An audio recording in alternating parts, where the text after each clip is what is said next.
Então, boa noite a todos. Eu sou o Everton, sou estudante de medicina e eu estou aqui para ajudar a organizar o projeto ECO.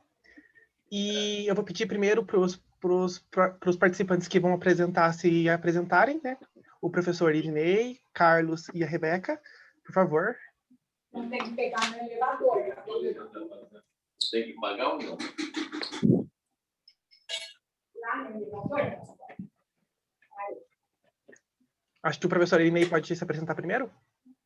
Ou ele não está pronto ainda? Eu estava esperando ele se apresentar primeiro. Mas acho que pode ser eu, né? Mas não tem problema não, Carlos, pode se apresentar, eu, Sérgio Kowalski, eu também estou aqui. É uma coisa bastante informal, né? Não tem problema, mas acho que a Irinei já está com áudio aí, se você quiser falar. Oi, pessoal, boa noite. Então, estão me ouvindo? Aham.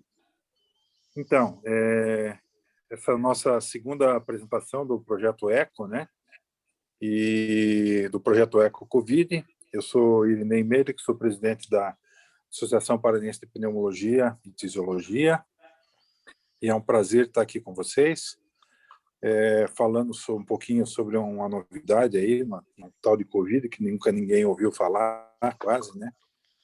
Mas, e temos aí uma série de programações ao longo do ano e esperamos que a gente possa contribuir e somar os conhecimentos para poder ajudar quem está nos ouvindo sobre a Covid. E eu acho que é um tema muito importante hoje, que a doutora Rebeca vai nos apresentar, e que se refere à paramentação e desparamentação na Covid, né? Carlos, quer falar? Sim, bom, boa noite. Meu nome é Carlos, eu sou fisioterapeuta, né? Atuo faz uns 10 anos.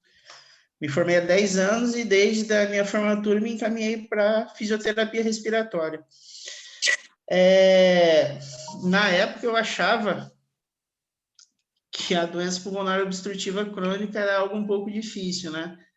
Agora a gente se deparou com algo novo que está dando uma tremenda de uma dor de cabeça, né? E aceitei o convite vindo por parte do Sérgio para compor esse grupo, e para mim é um prazer estar aqui mais uma vez. Bom, obrigado, Carlos. Everton também, obrigado. Everton, a Rebeca já se apresentou ou não? Desculpe que eu entrei um pouquinho atrasado. Tudo bem? Então, tá bom. Bom, meu nome, eu me apresento, daí a Rebeca se apresenta, depois o Everton, daí Everton, a Rebeca pode voltar e se apresentar. Então, meu nome é Sérgio Kowalski, sou professor adjunto de reumatologia na Universidade Federal do Paraná e sou part-time faculty member da McMaster University no Canadá. Eu fui gerente do projeto ECO por 4 meses, praticamente. A gente continua ainda atuando com alguns projetos. Nesse projeto ECO Covid é um ponto marcante, né, para a gente, porque o Brasil, apesar de todo o tamanho, ainda tem muitos poucos ecos, né, vamos dizer assim. E eu agradeço aí a participação do professor Irinei, do Carlos, da professora Rebeca também, né, e do Everton, que é aluno nosso da Universidade Federal, e principalmente de todos vocês, né, que estão assistindo a gente, participando. A ideia é fazer uma conversa bastante informal, né, ela vai fazer a apresentação teórica e depois a gente o ECO é assim, né, a gente abre para discussão de modo bastante informal. Se quiserem levantar a mão, ou colocar no chat, ou pedir mesmo a palavra, podem conversar à vontade. A ideia é essa mesmo, vou estar moderando junto com os colegas. Então, mais uma vez, obrigado pela presença de todos vocês. Passo a palavra para a Rebeca agora, que é um grande prazer, Rebeca, ter você aí estreando no nosso ECO. Que bom, doutor. Eu agradeço bastante o convite, né, pessoal? Eu sou pneumologista, sou professora de pneumologia da PUC, também encabeço aqui o serviço de pneumologia da PUC, então, o Hospital Marcelino e o Hospital Cajuru. Sou médica ali do Hospital de Clínicas também, atuo bastante com Covid-19, então eu atuo em todas as frentes, eu faço emergência, faço enfermaria, faço ambulatório pós-Covid, faço a UTI Covid, então estou aí com a paramentação e desparamentação desde o início da pandemia. A maioria dos cursos e dos treinamentos eu fiz no Hospital de Clínicas, fiz aqui no Cajuru e no Marcelino também.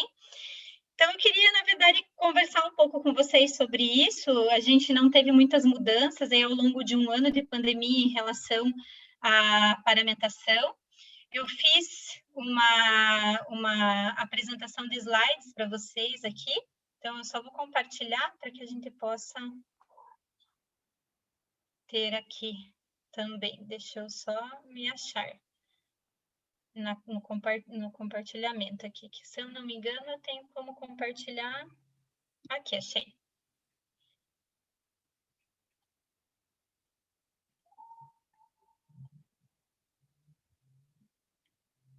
Então tá aí, pessoal.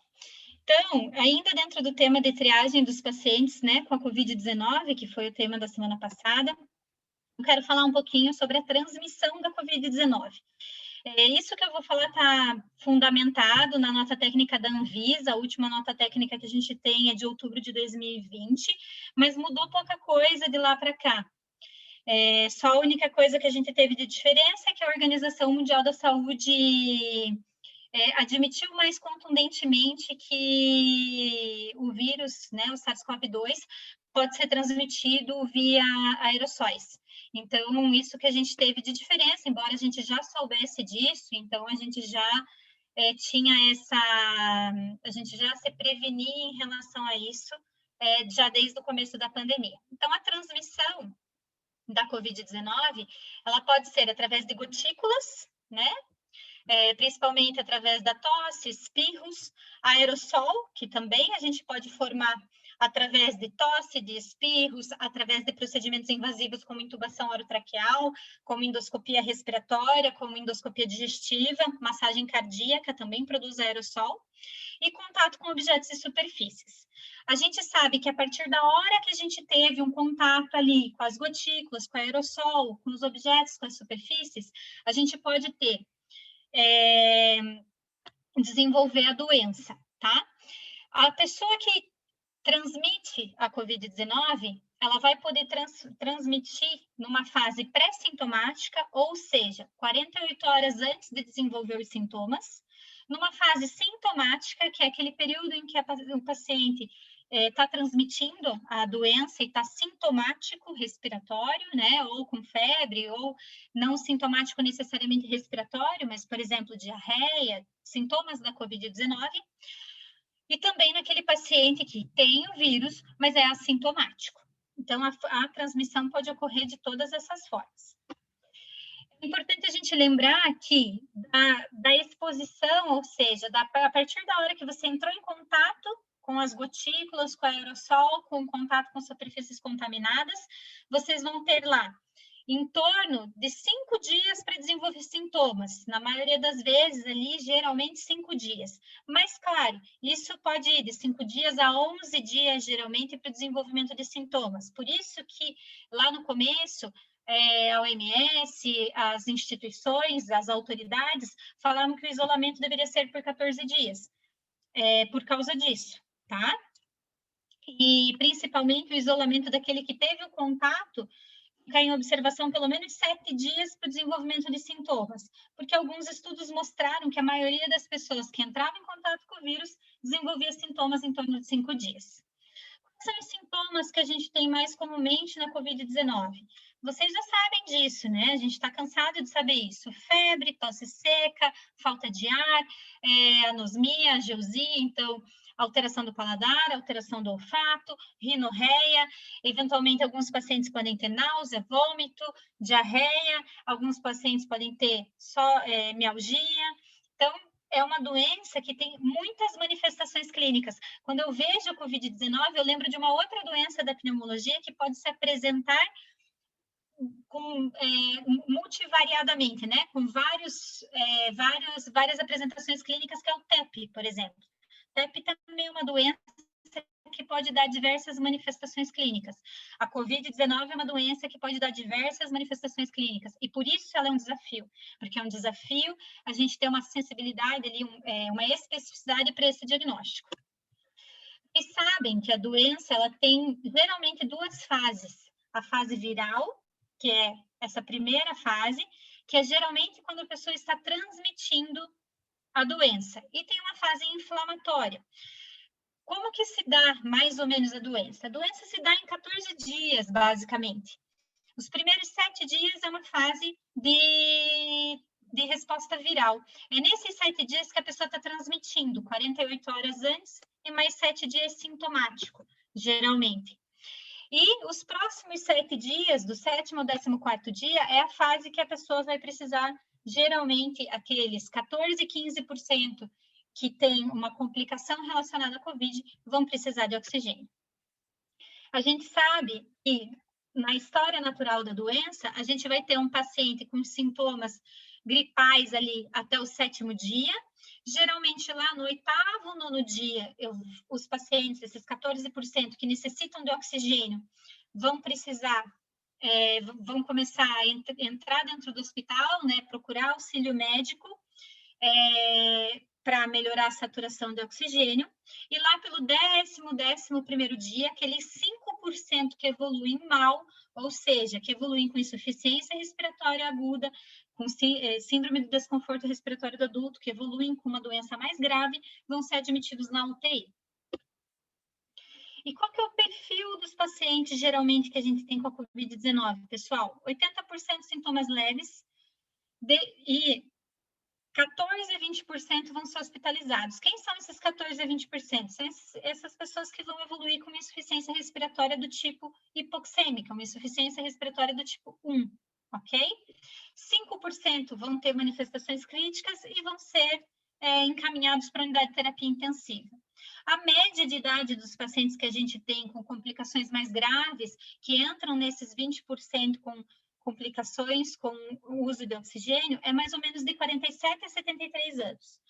Geralmente são mais homens, pessoal, é uma doença que tem pior prognóstico no sexo masculino, e grande parte vai ter comorbidades. Então, vocês já sabem disso. Muitas das pessoas que nós internamos dentro da unidade de terapia intensiva têm comorbidades como hipertensão, diabetes.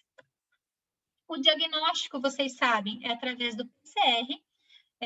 Esse é o padrão ouro. A gente vai coletar, vai pegar lá a amostra do vírus respiratório, do vírus em amostra respiratória, ou seja, secreção de orofaringe, lavado broncoalveolar, enfim, qualquer amostra respiratória. A gente colhe esse PCR do 3º ao 5º dia, tá? Da doença. E, em relação à suspensão do isolamento, eu tenho que falar isso com vocês para a gente entender como é que a gente faz a paramentação. Geralmente, pacientes que têm sintomas leves a moderados, a gente pode considerar 10 dias de isolamento a partir do início dos sintomas, ok? Com pelo menos 24 horas sem febre e melhora dos sintomas basais. Se o paciente é grave ou imunossuprimido, a gente considera 20 dias a partir do início dos sintomas de isolamento para esse paciente. Em pacientes assintomáticos, como é que vocês vão orientar o isolamento? 10 dias a partir da data do RT-PCR. Se o paciente é imunossuprimido, 20 dias a partir da data do RT-PCR.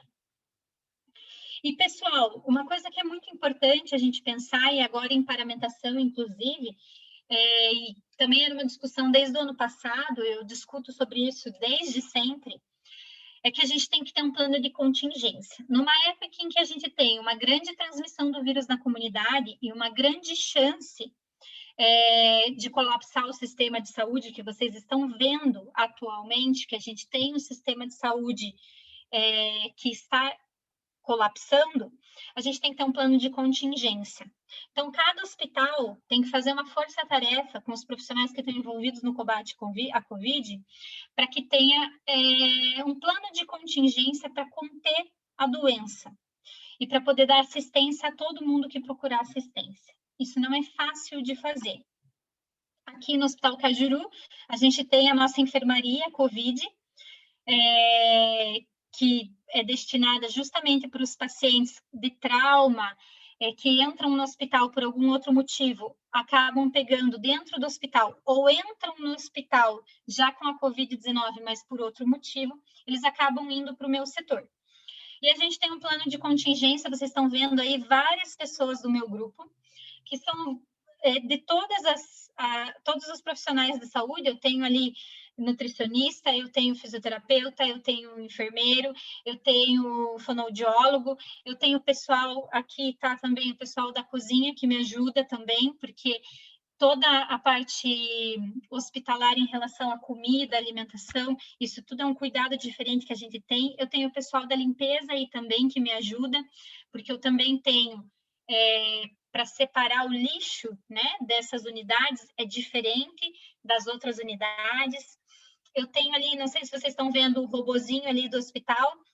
Esse robozinho é o pessoal da pastoral que me ajuda a fazer a comunicação com os familiares, pois esses pacientes que internam comigo, eles ficam isolados e eles não podem receber a visita familiar. Então, eu tenho ali um auxílio da tecnologia e de boas pessoas que me ajudam a eu fazer essa comunicação e deixar esse paciente mais próximo da família dele durante a internação. Uma coisa que é importante, pessoal, sempre quando a gente vai estar dentro de um serviço de saúde, que a gente vai prestar o atendimento e tem a possibilidade de atender pacientes COVID, que nesse momento atual é qualquer serviço de saúde, seja no consultório de vocês, seja na unidade básica de saúde, qualquer lugar hoje, qualquer paciente é suspeito para a Covid-19. Então, a gente tem que tomar cuidado em como a gente vai fazer a nossa paramentação, a nossa proteção, mas também a proteção dos outros doentes que estão internados ou que estão ali no meu consultório ou que estão na minha unidade básica de saúde que não tem a Covid-19. Então, sempre a gente tem que ter uma vigilância ativa e né, dos profissionais de saúde, uma vigilância passiva. O que eu quero dizer com isso? O profissional que está ali no meu hospital, no meu consultório, na minha unidade básica de saúde, ele precisa estar atento, inclusive aos seus próprios sintomas. E os colegas dele também precisam estar atentos em relação aos sintomas da equipe de saúde. Por quê? Eu chamo isso de vigilância ativa e vigilância passiva. Porque às vezes você não se deu conta que você está tossindo, mas o seu colega deu. E daí isso acaba que um fica cuidando dos outros, né? A gente cuida de si próprio, mas cuida dos outros, e assim a gente cria uma grande família que está todo mundo se cuidando e prestando atenção em sintomas, tá? Para justamente a gente conseguir fazer o distanciamento das pessoas que estão sintomáticas e para que a gente contenha a Covid-19 dentro do nosso ambiente de trabalho. E como que se dá aí o equipamento de proteção individual? Vamos pensar, pessoal.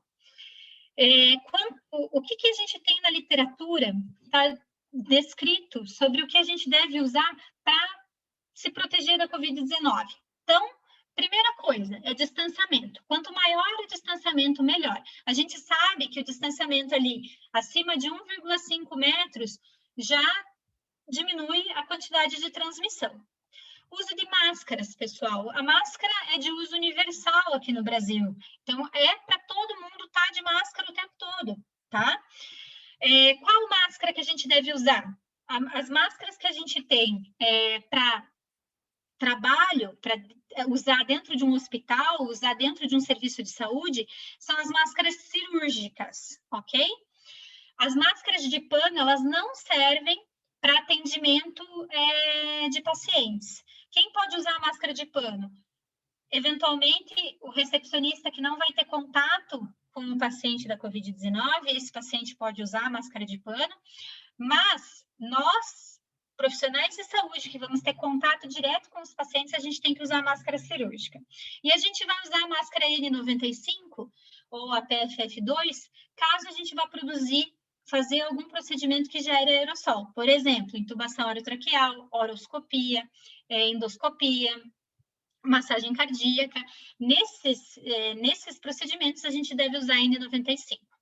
É muito importante vocês entenderem que a Covid-19, o SARS-CoV-2, ele se transmite também através dessas gotículas e no contato entre mucosas, né? Então, a gente tem que ter proteção ocular, a gente tem que proteger o nosso olho. Claro que a maior transmissão é via aérea, né? Gotícula aerossol entrando pelo nariz. Mas a gente pode ter, sim, contaminação pelo olho também. Então, é muito importante a proteção ocular. E a proteção ocular, vocês vão poder fazer ou com face shield, né? Então, vocês vejam nesse estudo do The Lancet do ano passado, de julho do ano passado, a gente já sabia isso, que se vocês usam a proteção ocular, a gente diminui ainda mais a chance de transmissão da Covid-19. A máscara de pano, como eu falei, ela pode ser usada, mas ela não é recomendada para atendimento de pacientes. Quando você vai atender o paciente, você deve usar uma máscara cirúrgica. E a máscara N95, ela deve ser usada para procedimentos que gerem aerossol, ok? Qual que é a precaução padrão, pessoal, que a gente deve seguir para todos os pacientes? Vejam só. Higienização das mãos. Obviamente, a gente tem que higienizar nossas mãos antes e depois para todos os pacientes. Luva e avental. A gente tem que proteger a nossa roupa pessoal. Então, tem que usar as luvas e o avental. Depois do atendimento, tira a luva, tira o avental, passa álcool na mão. E óculos de proteção e máscara. Vocês estão vendo que eu estou usando touca aqui, tá? A touca, ela serve para quando vocês vão entrar em contato com aerossol. Ela não precisa ser uma precaução padrão da vestimenta de vocês. Por exemplo, se vocês estão num atendimento em que não há geração de aerossol, ok? Vocês estão vendo aqui, ó, touca, máscara cirúrgica, óculos e face shield. Obviamente, aqui a minha colega está muito mais protegida do que eu, que estou usando só óculos. A Anvisa, ela recomenda ou óculos de proteção ou face shield. Não é necessariamente mandatório que você utilize os dois. É claro que quem está utilizando os dois está mais protegido. E as precauções para aerossóis, pessoal. Aerossol, a gente vai fazer, né, sempre higienização das mãos, uso de máscara, PFF2 ou N95. E vocês estão vendo aqui, eu coloquei, né, uma colega de face shield, eu aqui sem face shield, para vocês verem. E notem que eu tenho um rosto um pouco fino, e a máscara N95 às vezes não veda no meu rosto. E eu dou um jeito que ela vede no meu rosto, porque não basta usar a N95, ela tem que estar vedada no rosto. Ela não pode escapar ar pelas laterais. Então, veja que aqui eu coloco até esparadrapo no meu rosto, para que eu consiga vedar a máscara da melhor forma possível.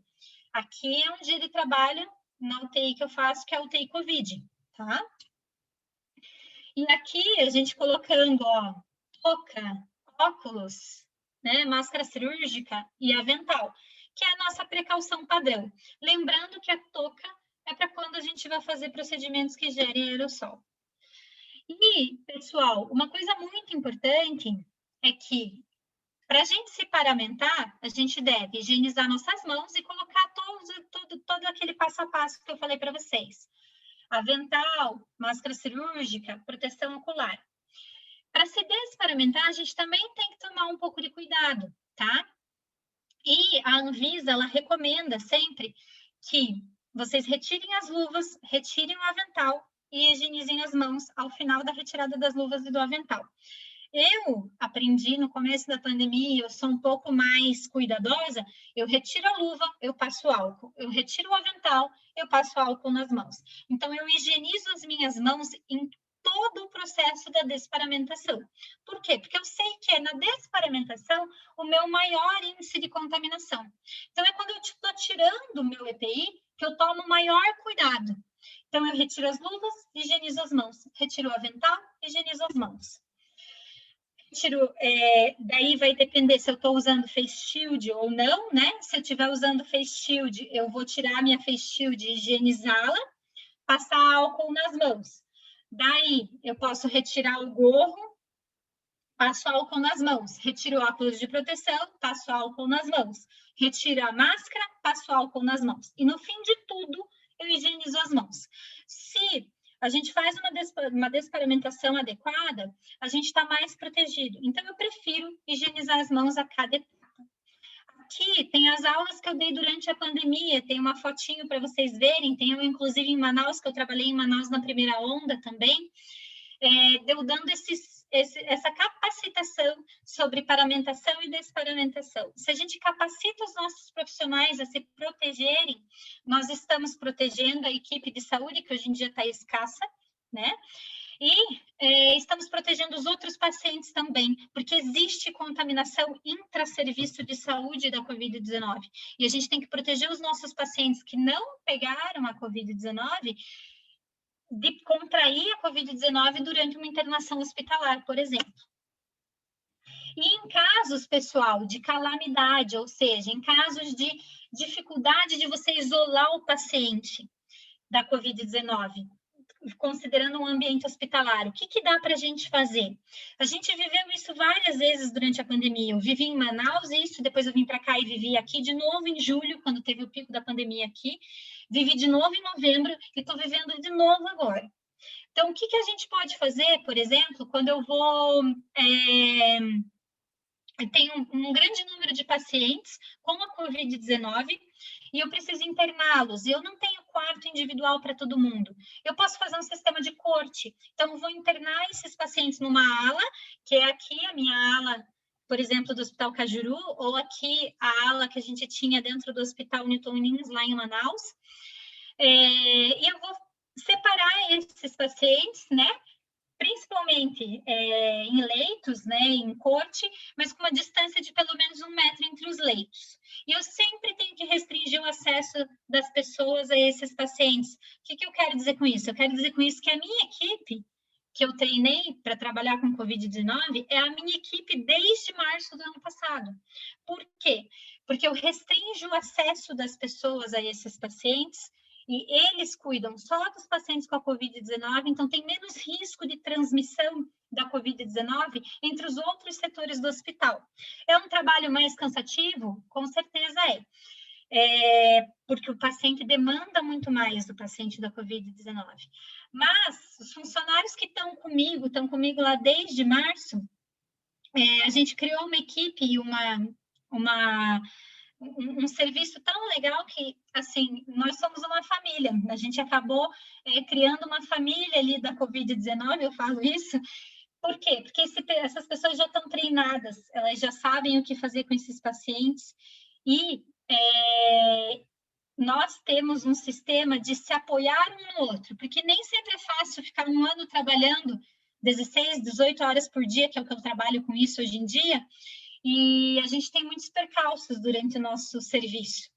Então, o melhor jeito é que a gente crie uma família para todo mundo se unir e a gente trabalhar da melhor forma.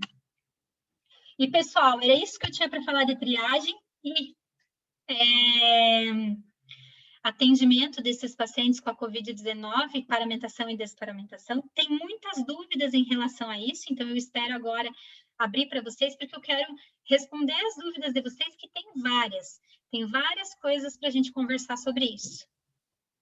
Obrigado, então, Rebeca, pela excelente apresentação aí, né? Sempre você muito didática e o entusiasmo, né, que se passa, a gente nota, né, pela garra que você tem, né, de trabalhar aqui e ir aonde está precisando e em todas as frentes, e não só profissionalmente, mas com o teu lado também, né, que a gente vê de companheirismo, de participação mesmo, né, com todas as pessoas que fazem esse brilhante trabalho, né, com todas as dificuldades que a gente tem. Então, vocês podem usar o chat, se vocês quiserem. O Everton é um aluno nosso da Universidade Federal do Paraná, aluno de Medicina, que está apoiando no chat, eu também estou moderando. Qualquer pessoa pode participar, fazer qualquer tipo de pergunta. Se vocês quiserem fazer diretamente também, podem levantar a mão ou digitar no chat, ou como vocês preferirem, tá? Mas, inicialmente, muito obrigado, Rebeca, e vamos, então, escutar os comentários e dúvidas.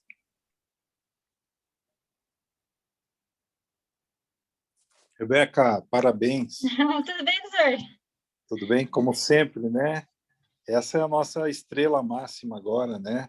É a revelação da pneumologia paranaense. Obrigada, doutor. Obrigada. Escute, eu fiz uma pergunta ali no chat. O que você acha do uso de 2 máscaras que o pessoal dos Estados Unidos tem recomendado aí? O que você pensa sobre isso? Você acha que realmente é para ser usado ou não? Eu tenho recomendado assim, né, usar uma máscara e o face shield, principalmente para os profissionais, né? Mas parece que o pessoal está meio renitente a isso. Mas 2 máscaras para a população em geral, o que você acha disso? Doutor, até uma recomendação atual, né, dessas 2 máscaras, assim, para a população em geral. Doutor, eu acho que ok. A gente tem que pensar que quanto mais barreira a gente tiver para proteger o nosso nariz e a nossa boca, já que é uma doença transmitida por aerossol e agora confirmada e contundentemente confirmada pela OMS que é transmitida por aerossol e por gotículas, então quanto maior proteção, melhor. Então, se forem 2 máscaras que a pessoa vai trocar quando molhar, vai evitar de ficar levando a mão no rosto, porque, pessoal, eu trabalho 16 a 18 horas por dia com Covid-19, desde março, e eu não peguei a doença. E eu não peguei, não porque, assim, eu não me expus, mas porque eu realmente tomo muito cuidado para levar minha mão no rosto. Eu uso máscara 100% do tempo, né? Então, eu tô toda marcada das máscaras. Nem sempre N95, eu uso rigorosamente a recomendação do OMS, até para dar o exemplo para as pessoas, então, porque eu sei que o material também é escasso e a gente não tem material sempre. Então, eu uso a máscara cirúrgica no ambiente hospitalar, em atendimento de enfermaria, ambulatório, tudo máscara cirúrgica, ambiente de UTI N95, porque daí sim lá eu vou produzir aerossol. Acho que se a população cuidar das máscaras, não ficar levando a mão no rosto, quanto mais máscara, melhor. Porque a trama do tecido, uma em cima da outra, realmente, se você tem 2, você realmente diminui a chance de transmissão, né? Dessa forma. Então, acho que é possível sim. E sempre, gente, uma coisa que é importante nas máscaras, vedar, né? Ela tem que estar vedada no rosto, então ela tem que estar totalmente aqui no nariz encostada e aqui nas laterais também. Isso diminui a chance de transmissão. Eu fiquei preocupado quando eles falaram sobre isso, porque o pessoal não usa nem aqui no Brasil, não está usando nenhuma direito, né? Estão usando no pescoço, estão usando de todo jeito. Usar 2 máscaras, né? Além de encarecer, é uma coisa que é difícil de a gente imaginar que o pessoal vai usar, né? Então eu fiquei preocupado assim no sentido de dizer que talvez se eu estou tendo que usar 2 máscaras é que uma não funciona, sabe? Eu fiquei um pouco preocupado nesse aspecto, sabe? Mas eu acho que sim. E aí surge aquela situação, né? A discussão se você deve usar uma máscara mais... e a gente vê o pessoal usando na rua, máscaras aí 95, FF2, tudo, né? Eu não sei. eu fico preocupado com esse aspecto só, sabe? Eu não tenho uma ideia bem formada. E outra coisa, minha mulher que é pediatra, né, também, ela me comprou na internet aí essas máscaras de plástico, né, que são transparentes, né? Eu acho que não funcionam, não sei o que você acha delas. Eu acho que tem que usar aquilo junto com a máscara, aí sim 2 máscaras, né? Mas é uma máscara, eu não conheço, é uma máscara de plástico? É transparente, como se fosse em vez de ser um face shield, ele tá todo mundo assim, quem tem Facebook, estão vendendo direto isso aí, sabe? Eu não achei vantagem nenhuma. Rebeca, pelo que eu vi, essa máscara aí que o Irinei está falando, eu já vi algumas pela internet, mas ela é basicamente uma face shield que se molda ao rosto. Eu entendi Tem que usar a máscara cirúrgica por baixo, né? Uma máscara de pano por baixo, igual. Não tem jeito, tem que usar, eu acho, né? Porque a ideia é sempre vedar bem o rosto. Então, tem que estar vedado o rosto. E, assim, não é só você não pegar, é você não transmitir. Todo mundo é suspeito. Todo mundo é suspeito. Eu falo isso sempre. Às vezes, os alunos vêm aqui examinar os pacientes da enfermaria sem óculos ou não higienizam as mãos adequadamente. Ah, mas esse paciente é da cirúrgica. É da cirúrgica, mas pode ter Covid. Todos os pacientes podem ter Covid. Todos. Inclusive você. Então, eu sempre falo, eu também não quero nenhum vetor para os meus pacientes. Então, todo mundo tem que tomar cuidado. Quem está examinando, principalmente para não passar para o paciente que está ali num estado mais debilitado, né? Então, tem maior risco de contrair a Covid-19 e ter desfecho ruim, quanto ao contrário, do paciente passar para o profissional de saúde. Então, todo mundo é suspeito e todo mundo tem que se cuidar. Ótimo. Rebeca, tem uma pergunta do chat ali, uma pessoa, desculpe que eu acabei não guardando o nome, mas em relação à anosmia, né, se consideraria um sintoma, uma sequela da doença? Você quer comentar? O Irinei também, se quiser. A anosmia, né, a falta do olfato ali, é um sintoma específico para a COVID, assim.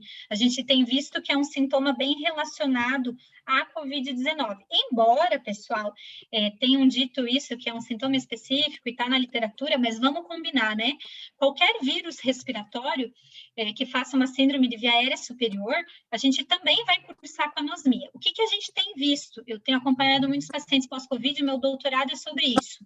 É que isso é uma sequela, né? Alguns pacientes podem persistir com a anosmia depois do quadro agudo.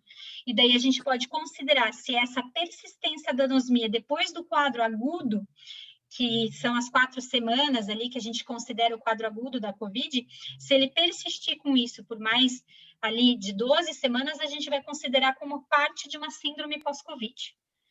Mas ela pode ser tanto sintoma como sequela, tá?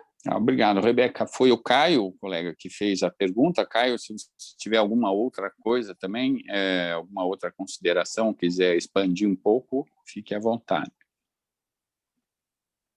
Não, professor, é só isso mesmo, porque é mais uma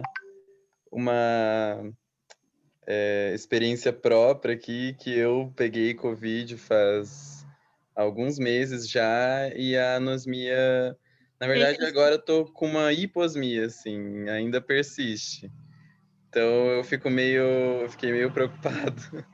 Acho que vai melhorar, tá, Caio? Mas é que tem alguns pacientes que têm persistentemente mesmo. E a gente tem 1 ano de estudo, pessoal, em relação à Covid-19. Então, ainda é cedo para a gente falar como que as coisas vão andar depois da Covid. Mas o que eu estou estudando é que a anosmia, por exemplo, é um sintoma que persistentemente fica. Então, a gente considera como se fosse uma sequela. Mas eu acho que você vai melhorar, tá? Porque os meus pacientes têm melhorado. Beleza, muito obrigado. Só puxando um gancho aqui, convidando todo mundo, posso mandar o link depois. Dia 27, nós vamos fazer a nossa primeira reunião da Sociedade de Pneumologia, Associação de Pneumologia, que a gente faz mensalmente uma reunião, no sábado, e justamente é sobre pós-Covid, né? Reabilitação Um otorrino vai falar sobre isso, sobre a anosmia, né? E também sobre as sequelas neurológicas e manifestações neurológicas da COVID. Então, eu posso mandar esse link, esse convite, né?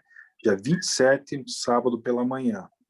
E o que eu tenho observado, tem vindo coisas absurdas, né, no consultório, né? Como a gente foi estudar toda a passagem dos nervos cranianos de novo, né, lá desde da anatomia, e alguns pacientes vêm tendo algumas manifestações que não são tão frequentes, né? Uma paciente hoje me falou de disbasia, uma dificuldade realmente para ficar em pé, com tontura, né? Então, muitas vezes, isso tem a ver com a própria manifestação dos nervos periféricos. Uma outra fez hoje, estava me falando, ela está com uma neuralgia de trigêmeo do ramo superior. Então, ela achou que era o óculos que estava incomodando, aquilo ficou, e a gente foi examinar, falei, isso aqui é neuralgia trigeminal, né? Então, a gente vê cada coisa absurda dessa doença, né? E a questão de anosmia, tudo, muitas vezes é uma coisa passageira, mas a gente tem visto alguns pacientes bem prolongados mesmo, né? A Giovana está perguntando ali só se ela tem uma recomendação diferente para paramentação em relação à nova variante do vírus. Giovana, seguinte, a gente não tem uma variante só do vírus, a gente tem várias. Isso que é um pouco complicado. E outra coisa, o que a gente sabe da nova variante? É que a nova variante, na realidade, ela é mais transmissível, tá? Então, se a gente tem um vírus que tem potencial de maior transmissão, o que a gente tem que fazer? A gente tem que tomar o maior cuidado possível. Então, aquilo que eu falei para vocês, por exemplo, desparamentação. Eu vou higienizar minhas mãos a cada etapa. Eu vou higienizar a cada etapa. Eu vou tomar o maior cuidado com a minha máscara, para não levar a mão no rosto, para não pôr a mão no olho, para não pôr a mão na máscara. Eu vou cuidar e vou tirar adequadamente meu avental, para o avental não tocar com a parte contaminada no meu corpo. Então, a recomendação que a gente tem, na verdade, em relação à nova variante, é que a gente preste muita atenção naquilo que a gente já fazia, que era cuidar da paramentação. Só que, assim, reforçar mais ainda isso, de uma forma que a gente tome o maior cuidado, use máscara o tempo todo. Alguns países recomendaram que utilizasse mais amplamente a N95. Eu acho ok para quem tem recurso para isso. A gente não tem recurso para isso. Então, e também não adianta usar uma N95 inadequada, ou seja, não adianta você usar uma N95 que não está adequadamente vedada no rosto. Então, usando a máscara, ou cirúrgica, ou a de pano adequadamente, né? Lembrando que a máscara de pano, se vocês forem ler as recomendações, ela deveria ter 3 camadas de tecido, tá? Então, não é qualquer paninho que põe na frente que a gente considera como uma máscara de pano. Ela deveria ter 3 camadas de tecido. Então, tomando esses cuidados, a gente está protegido da nova variante do vírus também, tá?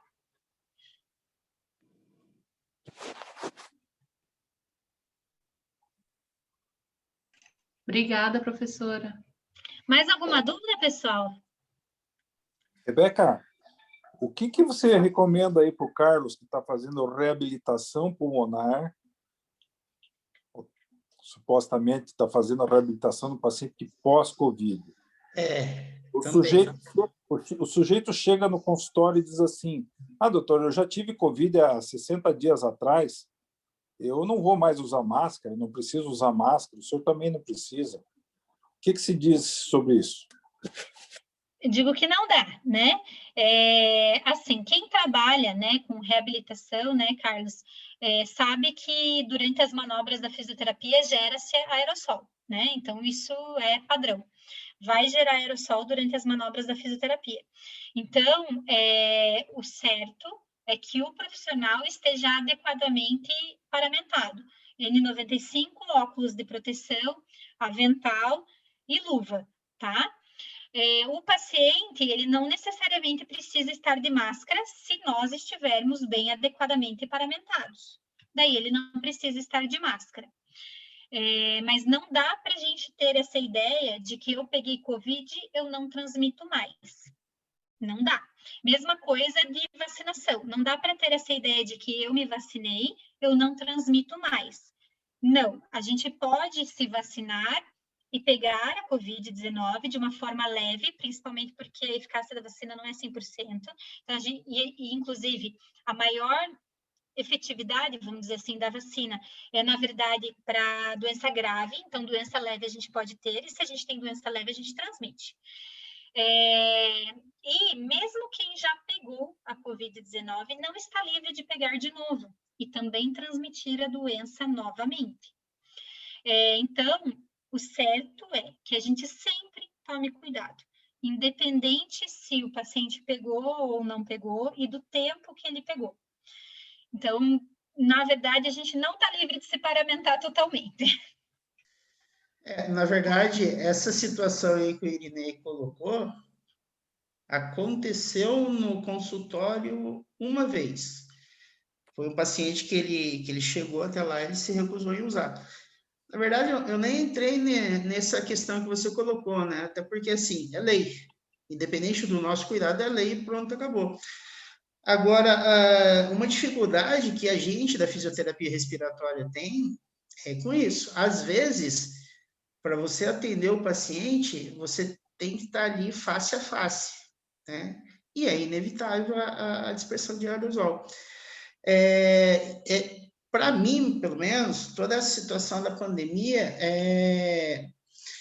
me trouxe assim, essa necessidade de algo que a gente não colocava em prática, né? Por várias vezes, assim, no começo da profissão, ia aspirar o paciente sem nada, né? E daí, hoje a gente tem uma preocupação com a Covid, mas, assim, a preocupação antigamente era tuberculose, H1N1 e outros vírus.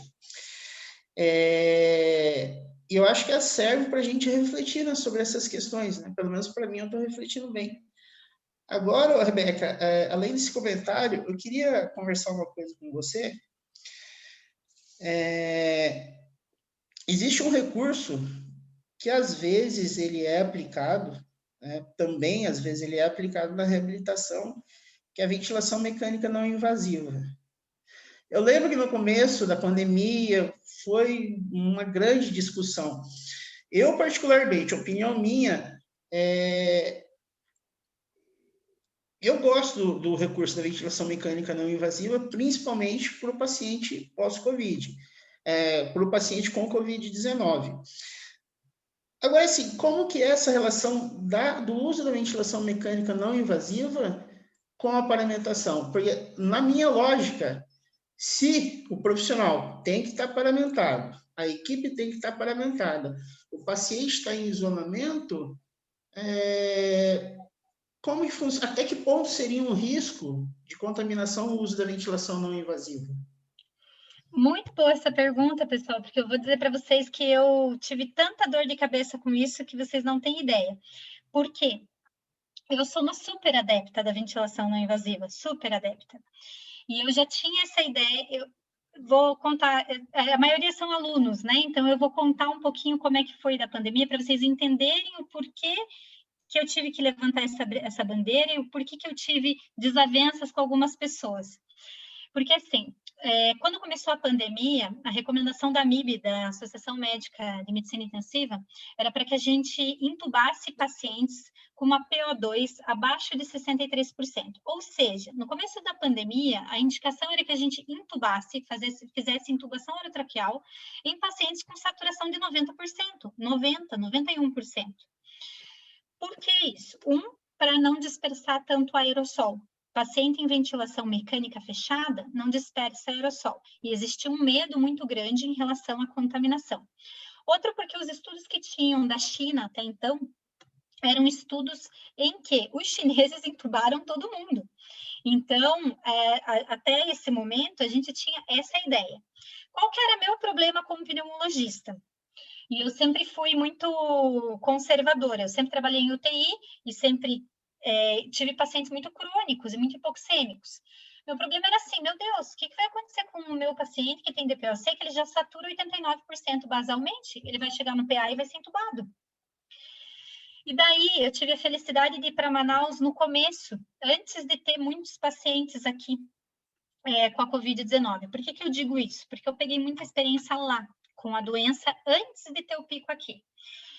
E quando eu cheguei lá, qual que era a realidade que eu tinha? Eu estava numa UTI de campanha, né, de um hospital de campanha, em Manaus, de referência indígena, o hospital onde eu fiquei. E nessa, não sei se vocês sabem, mas no Amazonas só tem UTI em Manaus, não tem nenhuma outra cidade. Então, como a minha UTI era uma UTI de referência indígena, eu pegava os pacientes que vinham do interior do Amazonas. Só que no interior do Amazonas não tinha ventilação mecânica, no interior do Amazonas não tinha tubo orotraqueal. E esses pacientes vinham de avião, vários dias de doença, eles vinham de avião até Manaus, até a UTI onde eu estava. E o que a gente foi percebendo, recebendo esses pacientes com longo período de doença, super hipoxêmicos, chegando no hospital com saturação de 60%, 70%, com máscara com reservatório a 15 litros. Que eles não faleciam pela hipoxemia. Eles tinham uma coisa que a gente chamava de hipoxêmico feliz. Numa doença normal, se o paciente chega com uma saturação de 50%, 60%, você vai dizer assim, meu Deus, eu vou entubar. Ele vai ter uma PCR, uma parada cardiorrespiratória por hipóxia. Mas o que a gente percebia? Que esse paciente era tolerante. Ele tolerava a hipoxemia. Como a gente não tinha tanto recurso, não eram todos os pacientes que eram entubados. Então, com o tempo, a gente começou a ver, tudo bem, se eu não entubar, o que eu posso fazer de outra medida? A gente usava máscara de ambu e tentava acoplar no ventilador, até como para tentar fazer uma VNI. E a gente foi utilizando ventilação não invasiva dessa forma, com as máscaras de ambu acopladas no ventilador. E a gente via que alguns pacientes respondiam. A gente colocava eles em pronativa, né, sem ventilação, prona espontânea, que a gente chama, e eles respondiam, e eles melhoravam. Então, quando eu vim de lá para cá, eu vim com uma ideia diferente em relação à ideia vigente que tinha aqui em Curitiba, que era de entubar todos os pacientes precocemente. E isso foi sendo delineado na literatura também. Em abril, maio, começaram a surgir os primeiros estudos dizendo, pera lá, pessoal, acho que não é para entubar todo mundo. Na China teve um estudo, e foi esse estudo que levantou a nossa hipótese de que talvez não fosse para entubar todo mundo. Um estudo um estudo chinês de que 98% das pessoas que eles entubaram morreram. 98% morreram. Então, talvez não fosse a solução entubar os pacientes. E daí que a gente começou a fazer ventilação não invasiva. E quando eu cheguei aqui, eu tive um problema muito, muito grande. Porque ninguém queria fazer ventilação não invasiva na enfermaria. Ah, não, só vai fazer ventilação não invasiva em isolamento, no quarto da UTI, assim. E eu tive até desavenças com o hospital, com a CCH, com vários locais, eu tive que me indispor para dizer, não, é assim que a gente vai fazer VNI, que é a ventilação não invasiva. E daí eu fui buscar na literatura o que a gente tinha em relação à dispersão de aerossol em VNI. Ventilação não invasiva faz dispersão de aerossol. A gente sabe disso, né, pessoal? Faz dispersão de aerossol. Mas, geralmente, essa dispersão de aerossol é em torno de 1 metro de raio do paciente. Então, 1 metro de raio de diâmetro do paciente. Então, se eu tenho um paciente num quarto de enfermaria, eu fecho a porta do quarto da enfermaria, teoricamente, eu estou isolando aquele paciente ali, eu posso fazer a ventilação não invasiva, que o aerossol vai estar sendo dispersado em mais ou menos 1 metro ao redor do paciente, e com a porta fechada tem menos chance ainda de eu trazer esse aerossol para o corredor e para infecção das outras pessoas. Qual que é a minha recomendação atual, né? Com o tempo, as coisas foram mudando e a gente começou a fazer isso em larga escala. Aqui no Cajuru, no Marcelino, a gente utiliza muita ventilação não invasiva. Na UTI do HC, que é onde eu faço a UTI Covid também a gente utiliza muito ventilação não invasiva. A recomendação é que o profissional que vá fazer a ventilação não invasiva com o paciente, ele esteja paramentado de N95 óculos de proteção, ou face shield, ou os dois juntos, touca, porque daí dispersa aerossol, pijama cirúrgico, avental e luva, tá? Tomando esses cuidados, pessoal, a gente, olha, eu vou dizer para vocês, eu tive pouquíssimos funcionários infectados com a Covid-19, e geralmente a infecção não ocorria intra-hospitalar. Dentro do hospital é muito difícil que a gente se contamine, porque a gente está ali prestando atenção no que a gente está fazendo, a gente tem EPI, a gente está acostumado com aquilo que a gente está fazendo, então é muito difícil ter contaminação intra-hospitalar. Eu vou dizer onde que a gente se contamina, na hora de almoçar, no refeitório, que todo mundo tira máscara, todo mundo senta junto, é nessa hora a hora da contaminação, mas não atendendo o paciente. Certo? Respondi, Carlos. Beleza. Eu lembro que no começo foi uma polêmica grande, porque teve um dispositivo lá no Amazonas, acho que foi um grupo de fisioterapeutas de lá, que eles batizaram o dispositivo de tenda. Ah, sim. E eu ainda encontro alguns profissionais, algumas pessoas que são contrários à VNI, mas assim, lá no começo, né, eu comecei a colocar, mas se está paramentado, por que a preocupação? Com certeza, é a mesma coisa que o paciente tossir perto da gente. Dá mesmo. É igual. Mas beleza, foi bem explicado, sim. Obrigado. Muito ilustrativa a tua experiência, né, Rebeca? Eu acho que isso é fantástico, assim, isso que você viveu por lá é uma coisa que quem já foi para a Amazônia, né, e trabalhou lá sabe o desafio que é e o que você aprende mesmo a decidir ali, né? Eu tive também a oportunidade, morei 2 anos lá na selva, quando eu recém entrei no Exército, e essas dificuldades, né, que a gente vê, se transferir paciente e se vai com um voo em baixa altitude, às vezes, dependendo da aeronave, tudo isso que você traz, assim, eu acho que é um aprendizado muito grande, que é o que a gente procura fazer aqui no Projeto Eco, né? De escutar e ouvir assim as experiências de pessoas, se você tem além dessa energia aí toda e atendimento e atenção que você tem aos pacientes, ainda tem esse lado, né, de ir aonde está precisando mesmo profissional e trazer a experiência de lá, né? Isso que a gente quer nessa roda de conversa, nessa parte do Projeto Eco, do modelo, que é você discutir com as pessoas o que eles estão vivendo lá, as dificuldades que ele tem e o que você pode aprender com isso também, né? Eu acho que isso é brilhante, né? Particularmente quando se racionaliza recurso, né? Quando se traz alguma coisa ainda que é benéfica, ainda em custo menor, baixo e com menos risco, tudo isso eu acho que é brilhante, né? Esse tipo de experiência. Eu falo para os alunos, doutor, que eu brinco aqui com os meus alunos da PUC, né, tudo, e ali da Federal também, que eu sou preceptora lá da residência, eu brinco que a gente, para ser um bom médico, a gente tem que levar em consideração a intuição científica. E a intuição científica, ela é baseada, claro, primeiro, medicina baseada em evidências. É óbvio que eu leio os artigos recentes que tem, que são coerentes, né, e que realmente merecem a minha atenção, porque não são todos, pessoal. Existem mais de 10.500 publicações em relação à Covid do último ano para cá. Eu não tenho tempo para ler tudo isso, e a metade, mais da metade, 80% do que é publicado em Covid-19 hoje é lixo, tá? Então, a gente tem que saber ler também os artigos científicos. Então, uma das coisas que é importante em medicina baseada em evidências.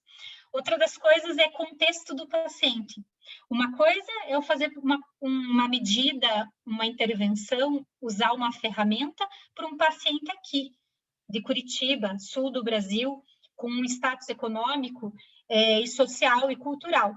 Outra coisa é eu decidir por um paciente lá do Amazonas, com outra ideia cultural, social, econômica do que eu vejo aqui. Então, isso eu tive clara certeza que a condição social, socioeconômica, cultural do paciente, ela tem que ser levada muito em consideração para a nossa decisão. E outra coisa que eu sempre digo é experiência. Uma coisa que a gente não aprende no UpToDate e não aprende em nenhuma plataforma de pesquisa é a experiência, é a decisão à beira do leito. O fluxograma, o que está escrito no UpToDate, isso aí tudo é fácil. 5 minutos tem ali, menos de 5 minutos vocês conseguem acessar a beira do leito. Agora, tomar a decisão para o paciente, ela vai muito além disso. E eu tomo muito das minhas decisões fundamentadas na minha experiência. E não só na minha experiência, na experiência dos meus colegas também. Eu levo muito em consideração a experiência da minha equipe, a experiência dos meus outros colegas médicos, né, doutor Sérgio, doutor Irinei, que tem 20 a 30 anos a mais, talvez, de experiência que eu, né? Então, isso é uma coisa que não tem como eu correr atrás. É uma experiência que eu sempre vou estar atrás, porque eu não tenho toda essa bagagem de experiência que vocês têm. Óbvio, porque eu sou mais jovem. E a outra coisa que é importante é a gente racionalizar e a gente sempre levar em consideração os recursos. Sempre. Eu não tinha muito essa visão antes da pandemia, porque a gente vive numa bolha aqui no sul do país, e principalmente dentro do hospital de clínicas e nos hospitais onde eu trabalho, é como se fosse uma bolha mesmo,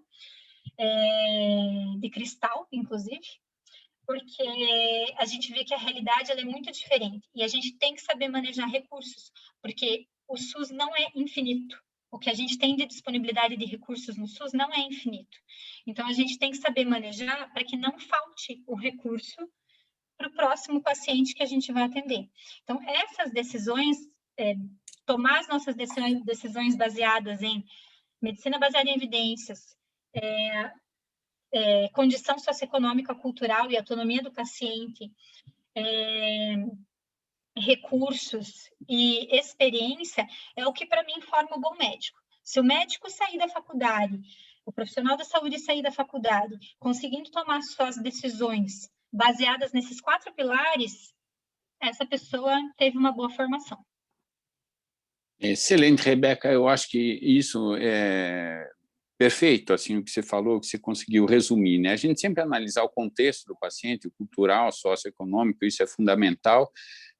Essa decisão você deve ter passado por lá. Eu passei muito sufoco, porque fui recém-formado também e não tinha internet, não tinha nada, tinha só a comunicação por rádio.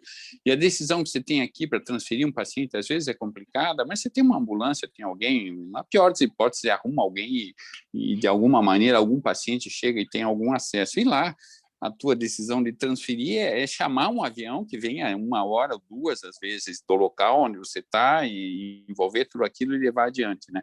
É uma experiência brilhante, né? Eu acho que isso que se falou também é sensacional, assim, porque eu li alguma coisa recentemente agora sobre o Pedro Nava, né, que foi um dos primeiros reumatologistas aqui no Brasil e atendendo no interior, ele estava lá na terapia que ele fazia com o paciente com edema agudo de pulmão, fazendo uma sangria, né, no paciente, e ele viu que o paciente não melhorava, ele já estava ficando meio desesperado, ele estava com o enfermeiro junto, e o enfermeiro devagarinho chegou e falou no ouvido dele: deixa mais um pouquinho, doutor.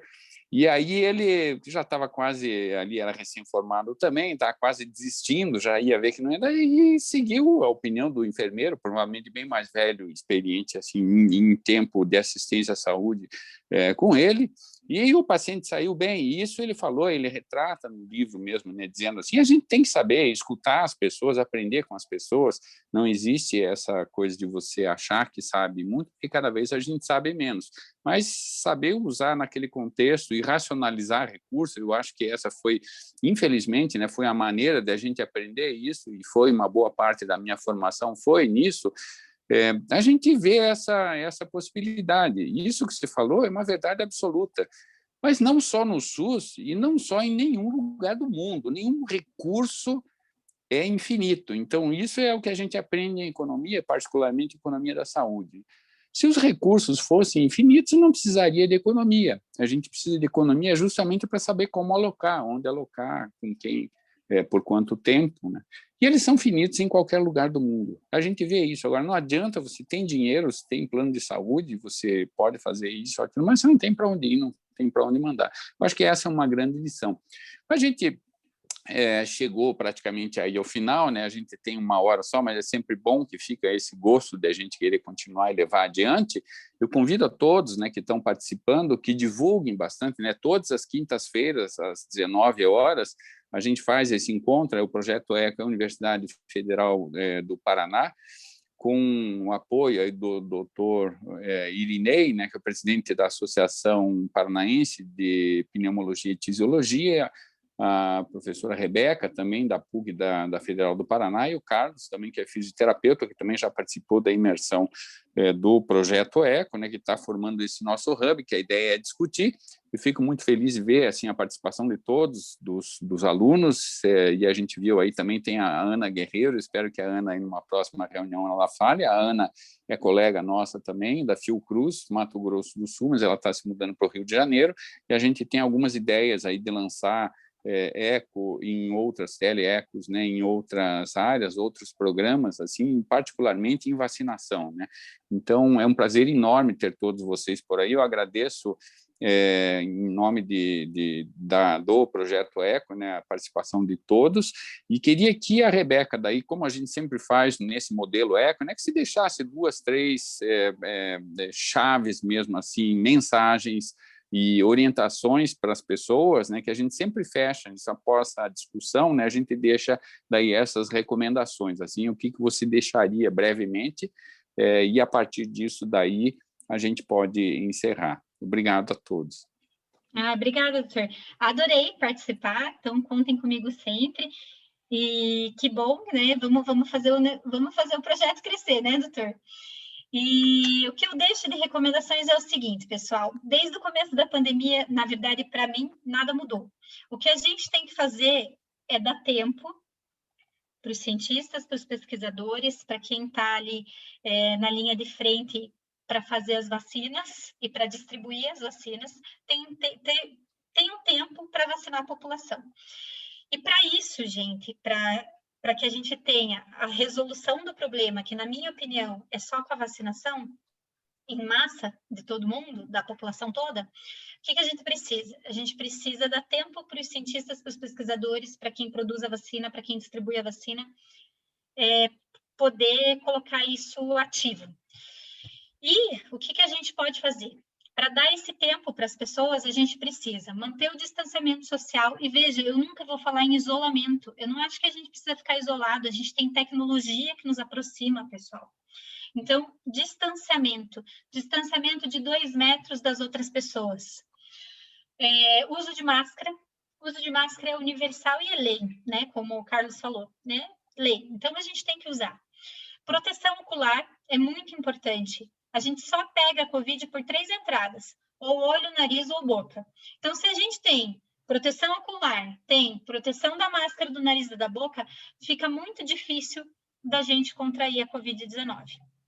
E higienização das mãos. Dentro da UTI, vocês, inclusive, nunca vão me ver de luva. Por quê? Porque eu gosto muito de tocar o paciente. E não tem problema você tocar o paciente, desde que você higienize sua mão na ida e na volta. Então, higienizem a mão de vocês várias vezes. Eu ando com um frasquinho de álcool no pescoço, para que eu lembre de higienizar as mãos várias vezes durante o dia. Isso é o mais importante da paramentação, tá? E na desparamentação, no nosso cuidado ali, a gente precisa sempre lembrar de usar o equipamento de proteção individual correto para cada setor do hospital, o setor profissional que vocês estão atuando, e sempre lembrar que qualquer um é suspeito. Tanto você é suspeito para o paciente, pode carregar o vírus para ele, quanto ele para você. Então, se a gente tem esses conceitos na nossa cabeça, fica mais fácil da gente se proteger. Tá? Sobre as novas variantes, eu queria só falar uma coisa, nada mudou. Tem nova variante? Tem, é mais transmissível, mas a gente continua se protegendo dela do mesmo jeito. Álcool, óculos, máscara e distanciamento. É isso aí, pessoal. Se a gente fizer isso, a gente está protegido da Covid-19. Então, tá ótimo. Rebeca, muito obrigado. Então, obrigado a todos pela participação. Foi uma brilhante apresentação, Rebeca, como a gente já esperava, mas é sempre bom escutar você. Parabéns pelo seu trabalho, pela sua dedicação, né? Pessoas com esse perfil assim que a gente precisa ter, né? Trabalhando e formando novos colegas, né? Que vão ser profissionais aí no futuro. Parabéns mesmo. Eu fico gratificado de ter você aí na nossa equipe. E convido a todos para a semana que vem participar, então. Muito obrigado, então. Boa noite. Até a semana que vem. Noite. Tchau. Tchau. Obrigado. Obrigado. Tchau, boa noite. Tchau, boa noite. Obrigada. Tchau.